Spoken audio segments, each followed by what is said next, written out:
Welcome to the Franchise Frontier, the podcast where we explore the evolving franchise landscape, dive into latest industry trends, and share actionable tools and tactics to help you build and grow your business.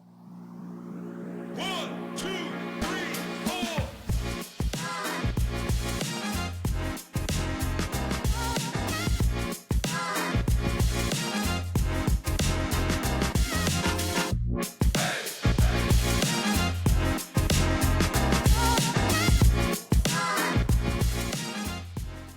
Welcome back, everybody, to the Franchise Frontier podcast.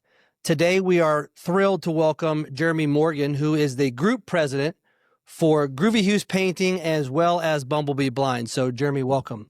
Thank you so much, David. Appreciate you having me on. So, as we lock into the podcast and just kind of get to know you a little bit, tell us a little bit about your background, sort of the things that you've done in franchising, and kind of what led you to where we are today. Certainly. I have been connected to either franchising and or home services for the majority of my adult life. I got started in both home services and franchising in 1996 when I was a student at the University of Nebraska and needing to find ways to pay for my education. And I bought a franchise of College Pro painters, and that launched my career in both home services and franchising.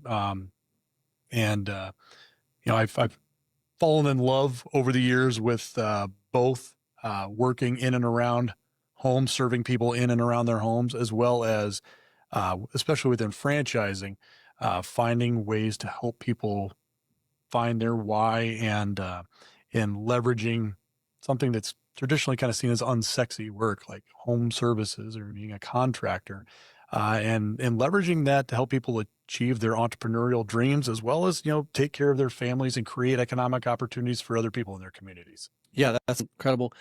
I think that probably the biggest misconception in franchising possibly is that people that get into, whether it be painting, roofing, fencing, doesn't matter, that they know anything about that service line before they get into it. So I know that to not be true as well as you. Right. And so if you are watching this podcast and you think to yourself, I would never get into home service space because I know nothing about it. Can you speak just briefly on how people learn the franchise, how they're supported, and just the way that things are built out for someone who has no background in that to have success? Yeah, I appreciate that question a lot. And before I get into how we do that, I think back during one stage of my career, I actually was working for a guy who was a very famous entrepreneur in the U.S., Wayne Huizenga. Most people may know that name because of the Miami Dolphins. He used to own that football franchise, or he's also the guy who started Waste Management and Blockbuster Video and all that kind of stuff. And I got to know Wayne kind of towards the end of his life. And one thing I always remember him saying was, I don't get involved in sexy businesses. For crying out loud, I built an empire off of picking up people's garbage and charging them late fees on VHS cassettes. Neither one of those are sexy. He goes, but there's a lot of opportunity in the unsexy business. And I think a lot of people view contracting or home services contracting maybe through that lens. So I'd just encourage them to have an open mind about it.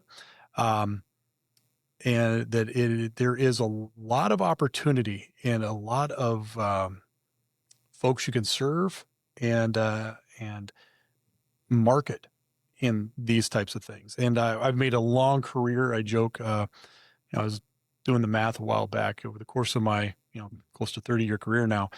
I was getting close to approaching 600 people that I've launched in franchising, in home services specifically.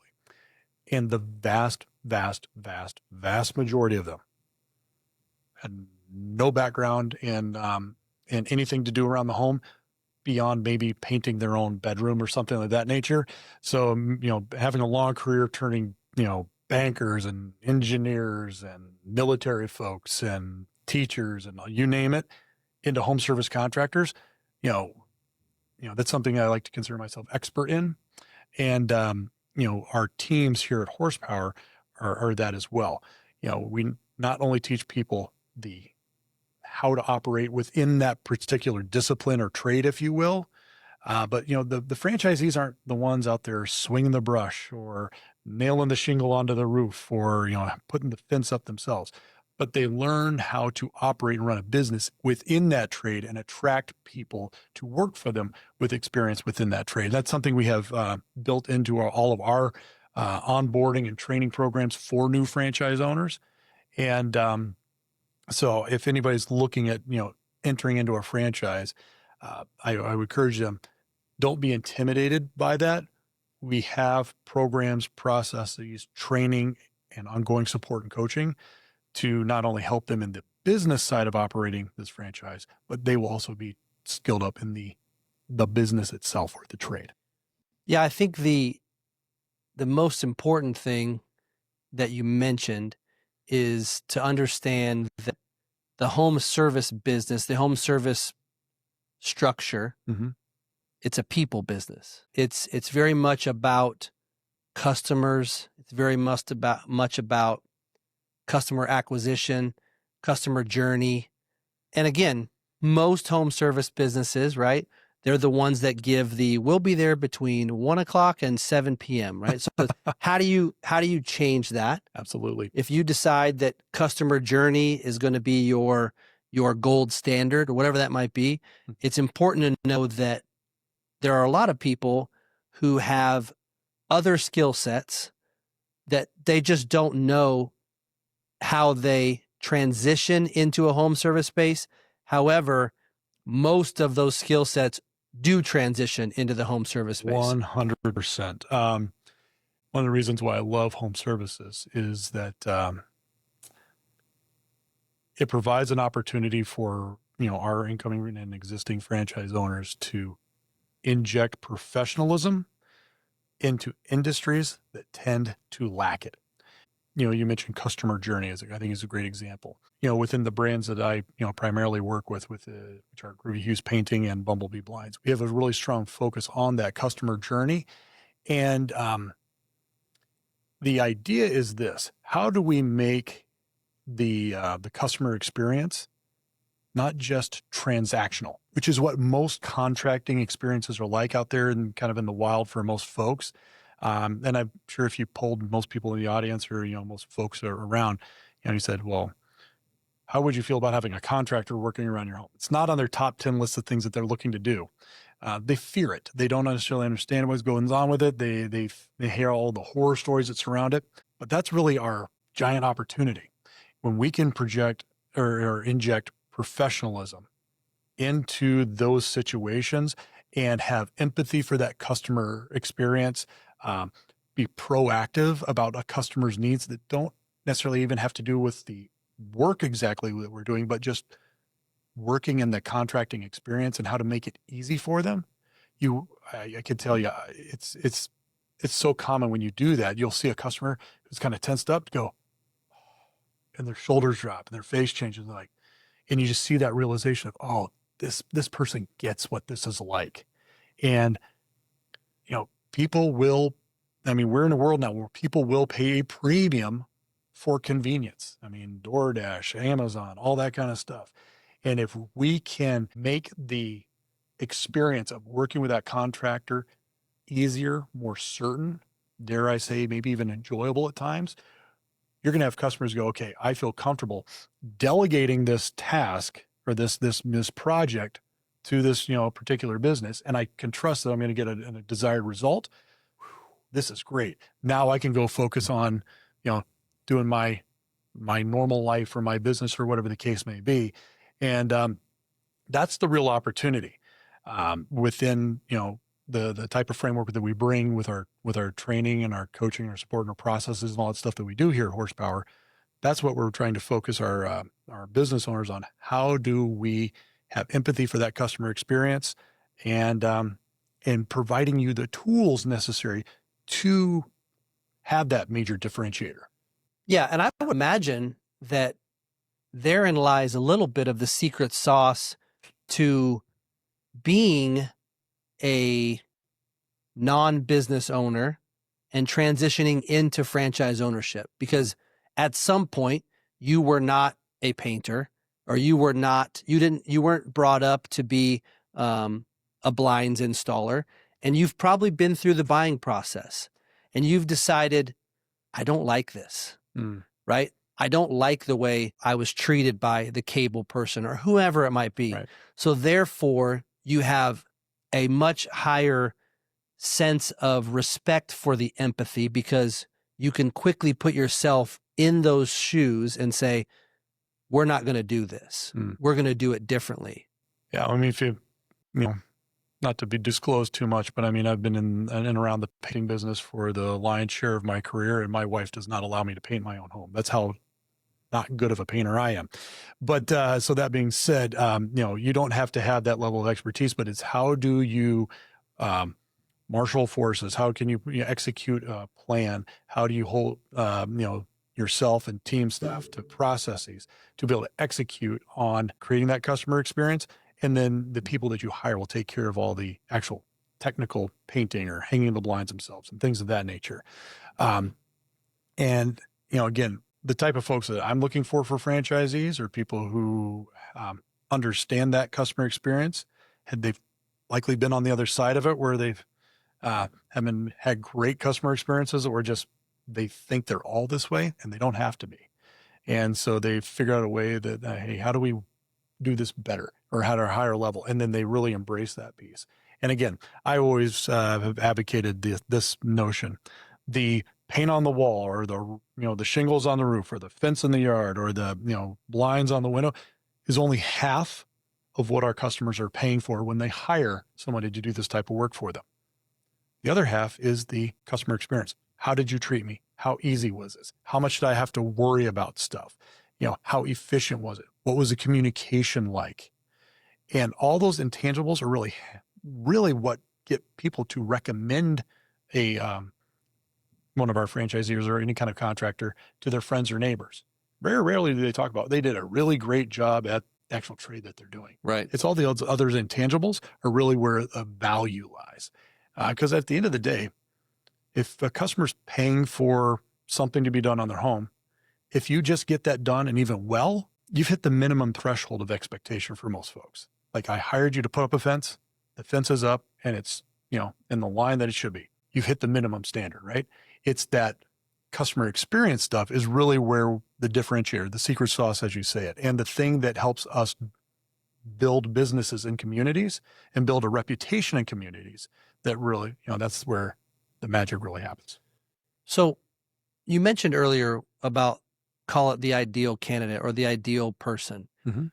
In your experience in the franchise space, are there a handful of characteristics that you feel like a lot of times when a person has these characteristics, they are a successful franchisee? Yeah, great question. I mean, they're the introverts versus extroverts and, that kind of stuff. And I've seen both do well. I think what it comes down to, when I think about it, characteristics of somebody who will do well, there is certainly a capitalization standpoint.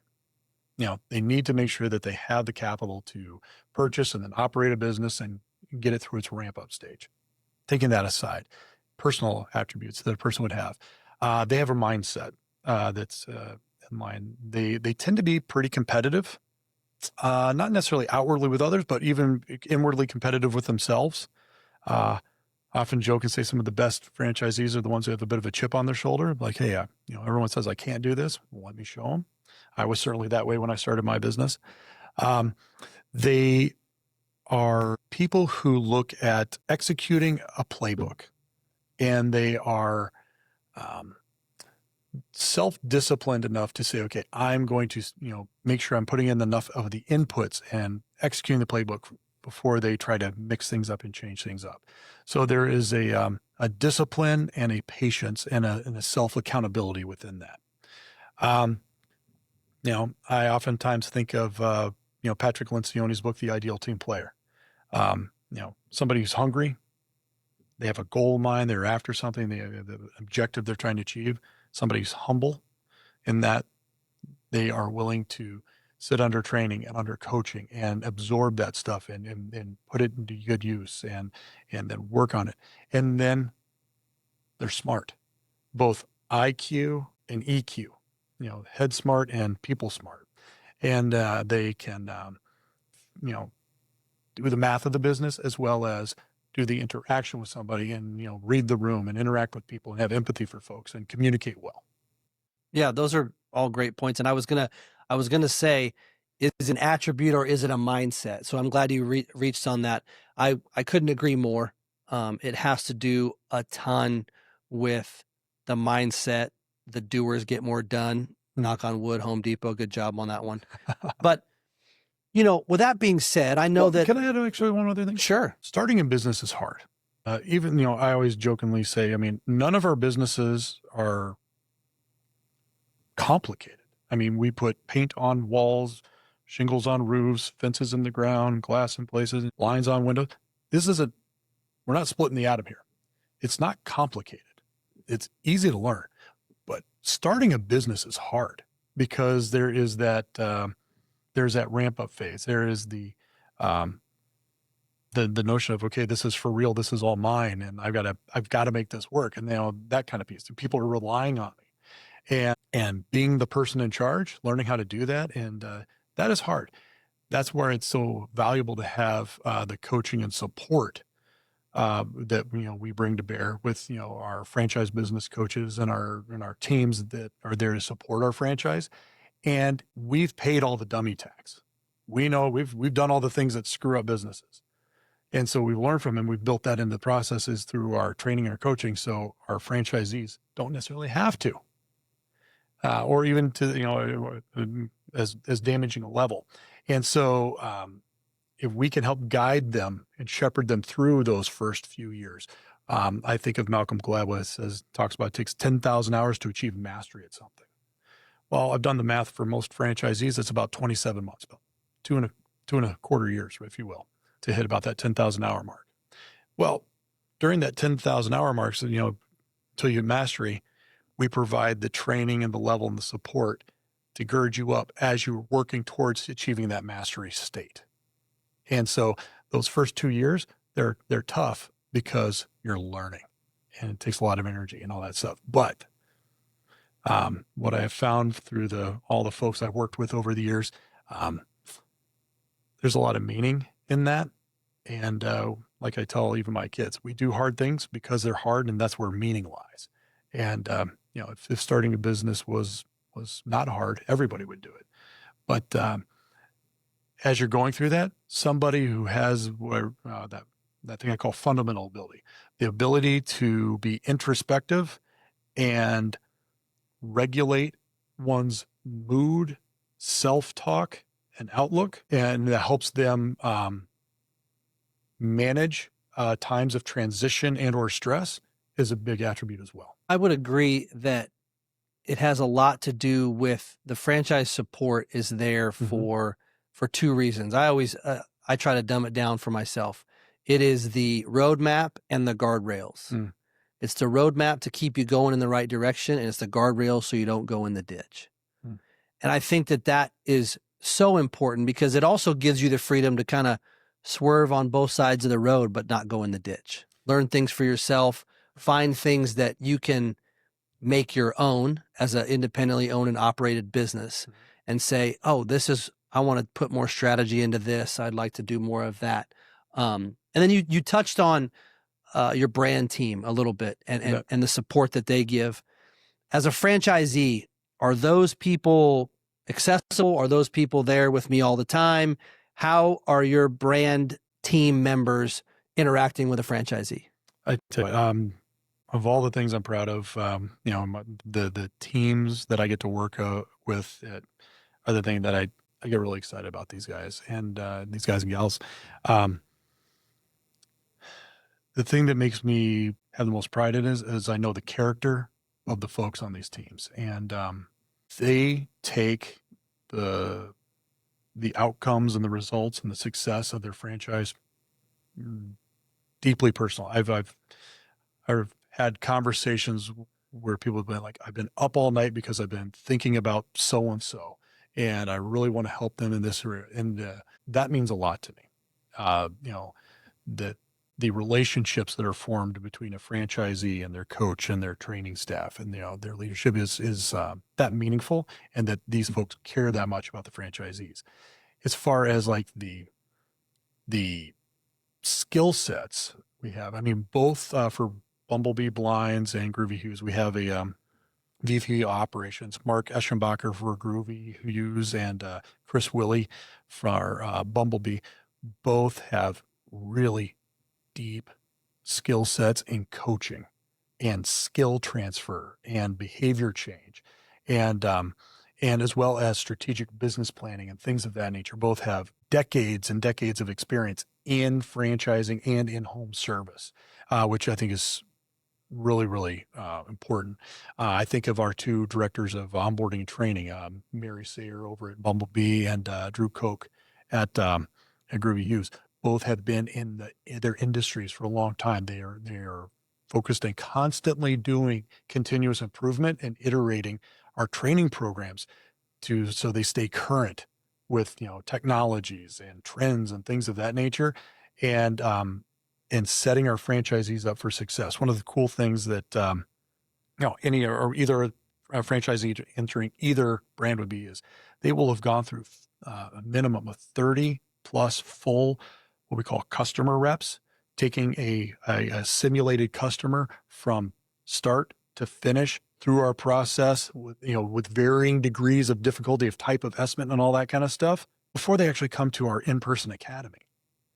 And then we fine tune it there with more simulation. So by the time they're standing in front of Mr. and Mrs. Jones for the first time, they've done all the process so many times. They've built the muscle memory around it that they don't have to spend time worrying about, what button do I press on my tablet, but now they can focus on Mrs. Jones as a human being and really understanding her, their needs and speaking to that and providing value.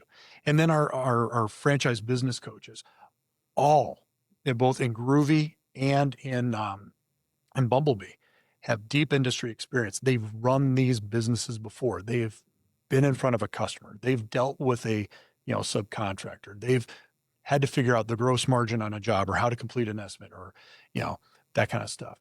And so the franchisees have a support system around when they run up against something that may be a little wonky or a little weird.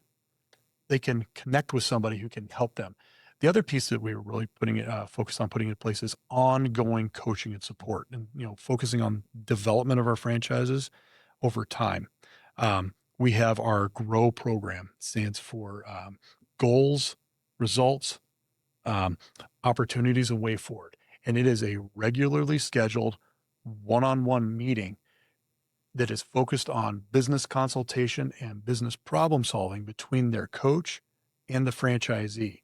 And, it is every week when you're new, that all, for the first, few years where you can count on, hey, if I'm running up against something, or I've got somebody who's constantly looking at the progress of my business and will help me pivot and problem solve so I can stay on track with my business plan and achieve the goals that I've set for myself. And our teams are trained up and skilled in this. And ultimately our hope is that we do a great job of role modeling this particular type of performance management and coaching and stuff, where franchisees will then take these same practices and adopt them with their future staffs in their businesses. But we have to role model it. Absolutely. It's an incredible way to support. And, one of the things that I used to talk about in my coaching background was I used to tell guys to steal reps.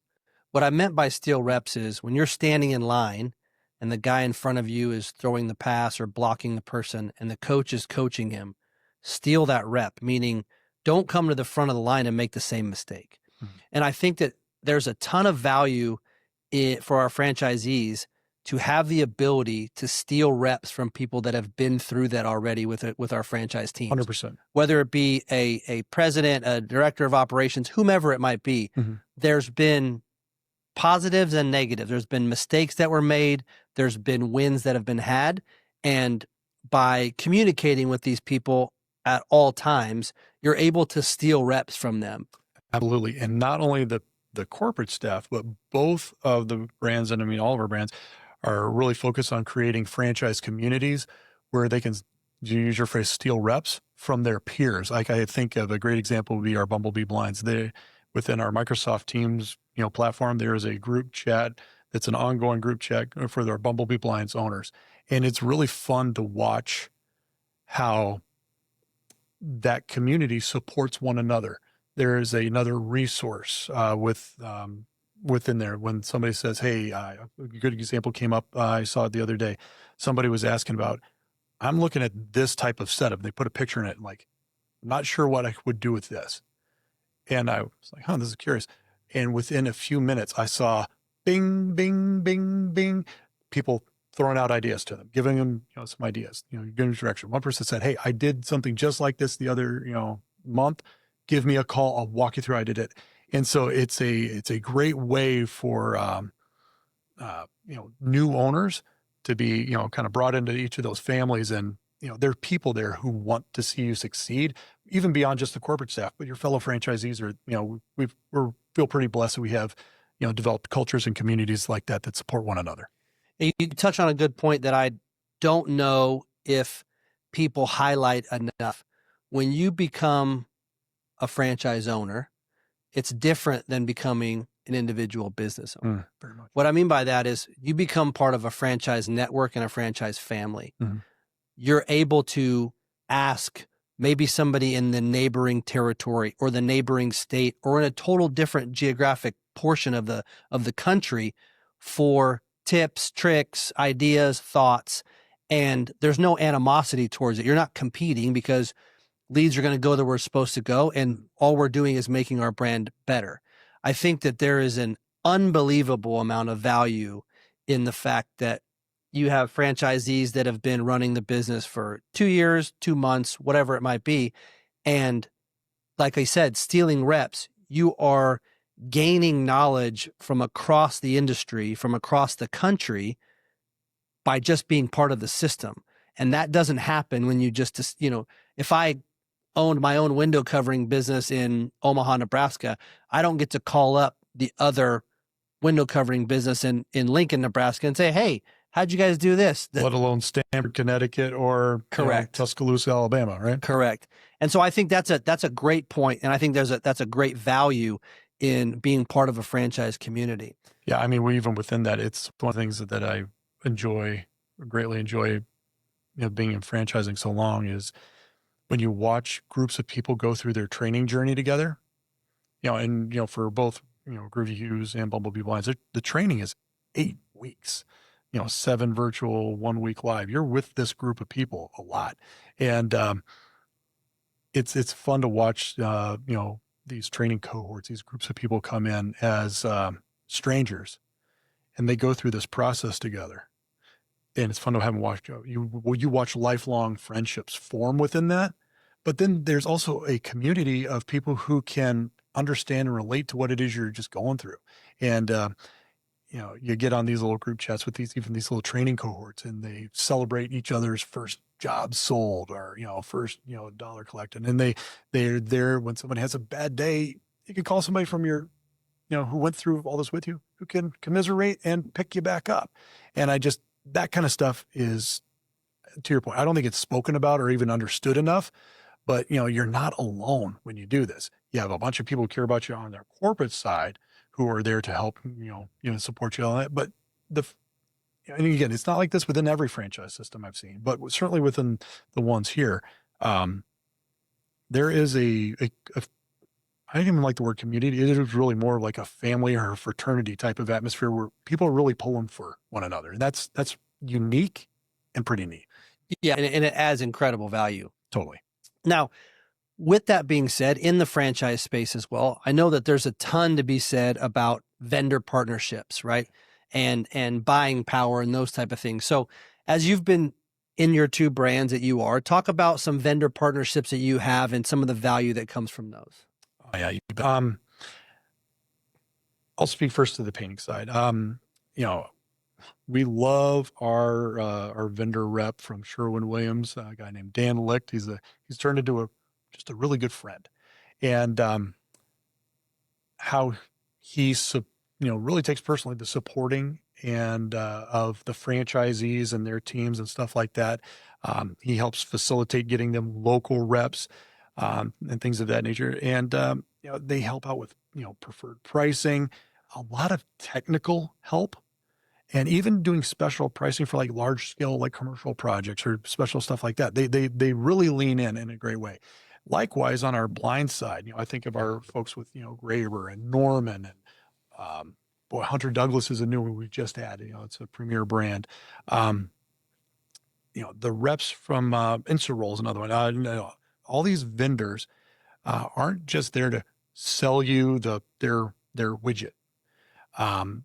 They are a tremendous resource from helping you from everything from like even above and beyond special pricing for large projects to technical expertise and recommendations, helping you with problem solving, marketing help, all you name it. And so I always encourage any of our franchisees to make sure that you're building those relationships up as much as you can, and leaning on them. They're a tremendous resource. And oftentimes I'll hear from vendors like, man, we want to help. Have them call us, have them get in touch with us. We're here to help. Use us, leverage us. So I think that's an awesome opportunity. And then I always encourage franchisees, love on your vendor reps. I always made it a point, even when I had my painting business, almost 30 years ago, I made it a point. Typically I was on Thursdays, I would go into my local paint store where I bought most of my paint, and I would drop off with generally a 6-pack of soda or 2-liter of Coke and a pizza on an afternoon. And I figured, if nothing else, I'm going to get my paint delivered first before everybody else. Right. You make some of those relational deposits, and good withdrawals come from it. So, yeah, that's another thing too that's probably not spoken about enough is the power of vendor partnerships and understanding that when you're part of a franchise, that the brand team is always trying to drive the ball down the field. They're always trying to make sure you have the best pricing, the best vendors, the best training, anything that can help you be more successful. The franchisor oftentimes is gunning for and trying to help you become more successful. Well, yeah, and within that, it goes beyond just like the products and stuff franchisees would buy. I mean, my role, I spend a lot of time focusing on kind of the next 1 to 3 years. And within that kind of stuff, I'm looking at vendors for software, new tools, new technologies that could, help the operations of franchise and make it easier and things of that nature, and trying to vet and find those things for our owners and bring greater value. Again, I look at it, the primary role of the franchisor is after we teach you how to, run the business, how do we find ways to help it become more profitable or easier to run or more efficient? And so we're constantly focusing on trying to practice continuous improvement by working with our existing vendors or finding additional vendors or even changing vendors from time to time in those types of areas. And we're constantly focusing on that to, again, drive franchisees' volume and profitability and efficiency. And I would agree 1,000% where that is also probably an unsung hero of the business. Again, going back to starting my own business versus being part of a franchise. When I'm starting my own business, I'm not afforded the ability to be looking down the road at what software I might use down the road. I'm working from day to day, on today, on this week to make as much money as I can. And I think there's also something to be said for the fact that we have 9 brands at Horsepower, and we're able to look across the aisle and say, that's an interesting new tool or AI technology or something to that extent that the roofing company is using. I wonder if that would work for Groovy Hughes Painting, or if it would work for Bumblebee Blinds, and so on and so forth. Whenever it could be marketing, it could be a tool, it could be a scheduling widget, whatever it might be. All of those things, all of those conversations and all of those tools are being vetted and used every single day by our brand teams to say, is this or could this make life easier for our franchisees? So that way, when the tool is rolled out, it's been vetted, it's been walked through, it's been trained on. So that way the transition oftentimes is smoother than it would be if you had to learn it all by yourself. Well, and just having something that has been tested and you don't have to learn how to learn it, that part has been figured out. The rollouts tend to be a bit more, or a little less chaotic than I've seen in independently owned businesses. And there's less time spent trying something and realizing it doesn't work. That gets expensive for a business owner.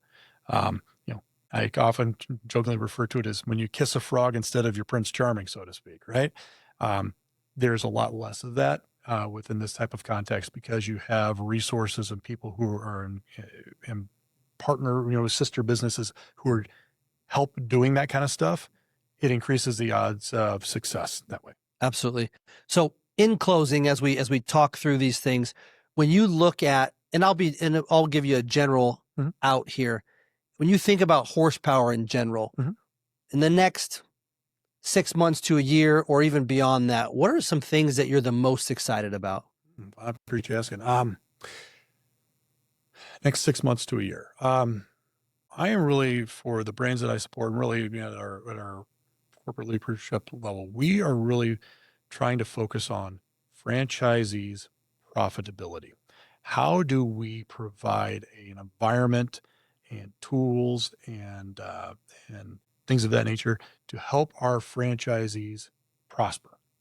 And I've been working with a good team of guys on, how do we enhance our business planning tools and assets, better self-performance management tools through our grow meetings, and aiding our franchisees in that regard, and processes. And so I'm really excited for, as we move into the new year here in 2026, making it the kind of the theme of franchisee profitability. How do we help our folks prosper? And it's not how do we make them profitable, it's how do we help them achieve profitability? How do we help them become more prosperous? Because at the end of the day, people are buying a business so they can run it. They don't work for me. They don't work for Horsepower Brands. If anything, they're my customer. But how do we create, tools and processes and environment that they can take advantage of to maximize their opportunities from that profitability standpoint? Yeah, because at the end of the day, most people will get into a business to take care of their family, but it's not about the money. It's about what the money does for their family or for their outcome. And so I look at profitability. It's not a dirty word. It's that thing that helps people achieve their ultimate why and why they buy a business, and can help them get a little bit more of it, all the better. Absolutely. Well, Jeremy, thank you so much for your time and letting us dive into your background. I'm excited about the rest of this year for yourself and for Groovy Hughes and Bumblebee Blinds, and look forward to seeing what they do in 2026. Thanks so much for having me. And let's finish out the year strong, started next one strong. Thank you, everybody, for joining the Franchise Frontier podcast. Again, go out there, discover your why. And we look forward to talking to you soon.